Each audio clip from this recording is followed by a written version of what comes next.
শোনেন, আমি স্যারের হাসপাতালে ওয়ার্ড বয়ে চাকরি করি। আর স্যার আমাকে বাচ্চা বিক্রি করার কাজে লাগিয়ে দিয়েছে। আর আপনার হাজবেন্ড টাকার লোভে এতটাই অন্ধ হয়ে গেছে যে আমার নিজের বাচ্চাটা সহ বিক্রি করে দিছে। আর সেদিন থেকে আমি শপথ করেছি, ওনার যত কুকর্ম আছে সব আমি সবার সামনে ফাঁস করে দিব। আর এটা আমি প্রমাণ করার জন্য আজকে আমি আপনার সামনে আসছি। আর তুমি একজন ডাক্তার হয়ে এটা কিভাবে করলা? একজন ডাক্তারের কাজ কি জানো?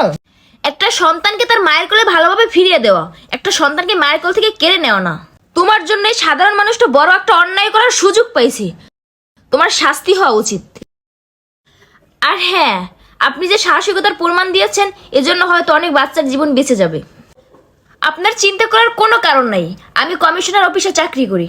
আর হ্যাঁ শুনেন, ওর শাস্তির জন্য যা যা করতে হয় আমি সব কিছুই করব, তাও আবার খুব তাড়াতাড়ি। আর শোনো, তোমার সাথে আর সংসার করা আমার একদিনও সম্ভব না। তুমি এবার জেলের ভাত খাবা। Thank you madam. আপনার